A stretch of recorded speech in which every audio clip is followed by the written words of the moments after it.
Graça e paz, irmãos e irmãs, sejam bem-vindos ao podcast Bom Dia com Jesus, trazendo ao seu dia uma mensagem, uma palavra de reflexão para o seu coração, para a sua vida. Páscoa, que nome doce! Mas por que celebrar a Páscoa? Em Êxodo capítulo 12, nós temos algumas respostas. Versículo 14 diz: Esse dia vos será por memorial, e o celebrareis como solenidade ao Senhor. Nas vossas gerações o celebrareis por estatuto perpétuo. Versículo 23: Porque o Senhor passará para ferir os egípcios. Quando vir, porém, o sangue na verga da porta e em ambas as ombreiras, passará o Senhor aquela porta e não permitirá ao destruidor que entre em vossas casas para vos ferir. Versículo 26. Quando vossos filhos vos perguntarem: que rito é este? Respondereis: é o sacrifício da Páscoa ao Senhor, que passou por cima das casas dos filhos de Israel no Egito, quando feriu os egípcios e livrou as nossas casas. Então o povo se inclinou e adorou. É interessante notar essa palavra memorial. Os memoriais são estabelecidos para que não se esqueça um evento da história. E a Páscoa, ela foi símbolo, ela foi o momento da libertação do povo de Deus que era escravo no Egito. Deus, ele providencia uma forma de libertar o seu povo. E é muito interessante quando a gente para pensar aqui, que ele fala que vai ser um memorial nas nossas gerações. E mais para frente ele fala que o sangue ele estaria do cordeirinho estaria sobre as ombreiras de cada casa. E ele não permitiria que o destruidor entrasse naquela casa. Versículo 26, ele fala assim: quando no futuro os vossos filhos os perguntarem. Então eu entendo aqui a Páscoa como um momento familiar. E me veio na cabeça assim, será que os nossos filhos eles estão percebendo a existência da Páscoa nesse sentido que o Senhor criou? Será que a nossa família está vivendo a Páscoa nesse sentido que ela foi estabelecida como um memorial para a nossa família, para a nossa geração, para estabelecer que Deus nos libertou da escravidão?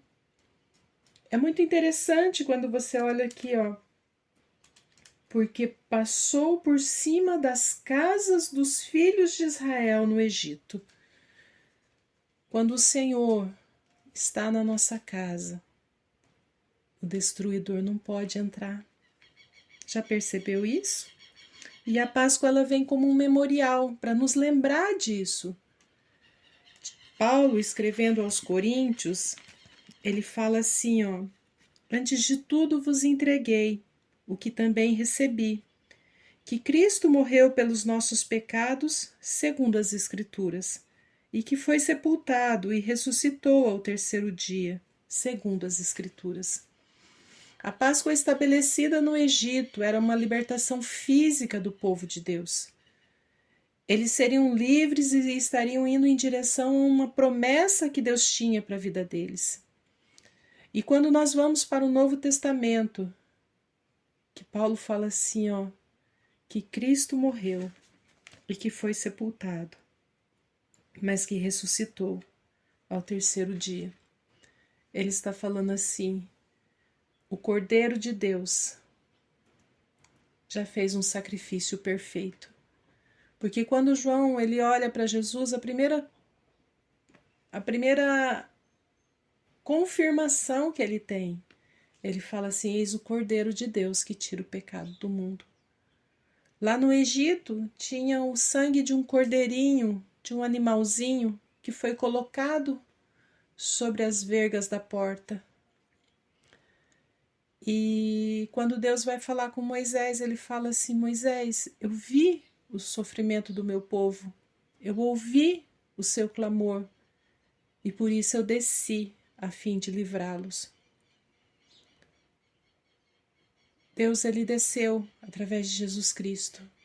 Ele se tornou homem, em figura humana, frágil, sujeito aos mesmos sentimentos que nós. Mas ele foi obediente até a morte, e morte de cruz.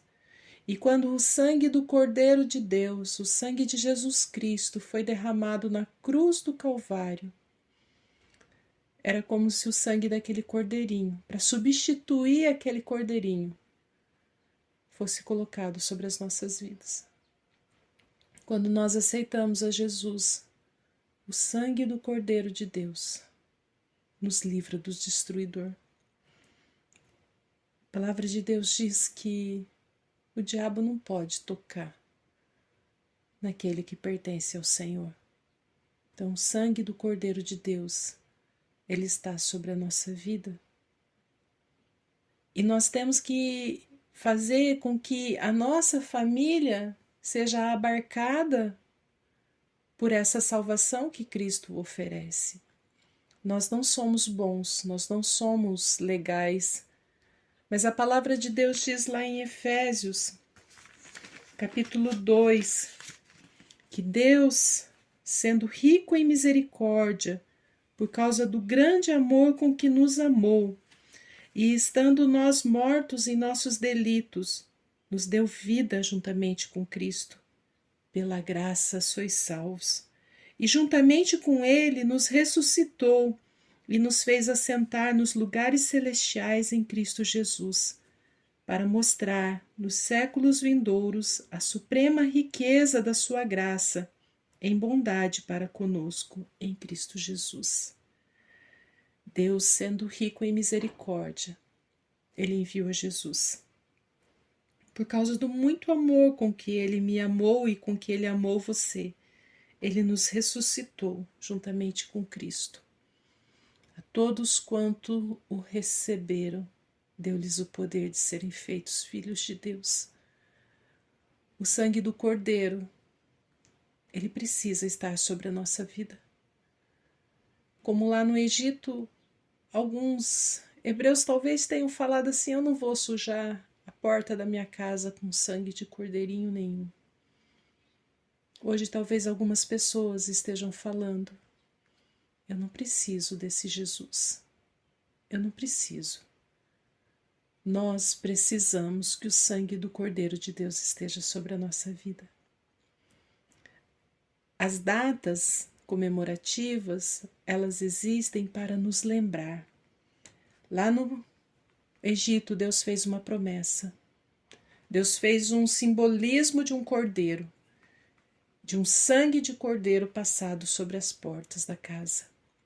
E isso se cumpriu em Jesus Cristo, o Cordeiro de Deus, perfeito, sem nenhum defeito, cujo sangue foi derramado na cruz do Calvário.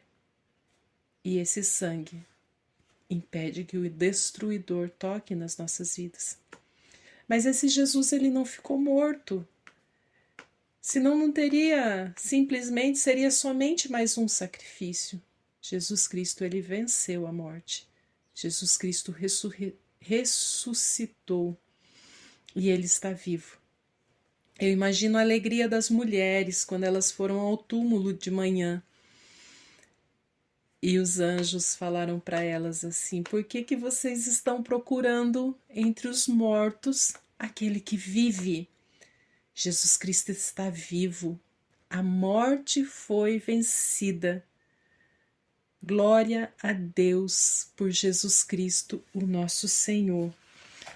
Como diz o apóstolo Paulo aos Coríntios: antes de tudo vos entreguei o que também recebi, que Cristo morreu pelos nossos pecados, segundo as Escrituras, e que foi sepultado e ressuscitou ao terceiro dia, segundo as Escrituras.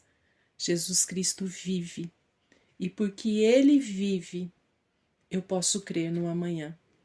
Porque ele vive, eu creio na eternidade, eu creio na vida eterna restaurada nas nossas vidas. Eu creio que Jesus Cristo vai voltar. Maranata, ora vem, Senhor Jesus. Nós o aguardamos, Senhor.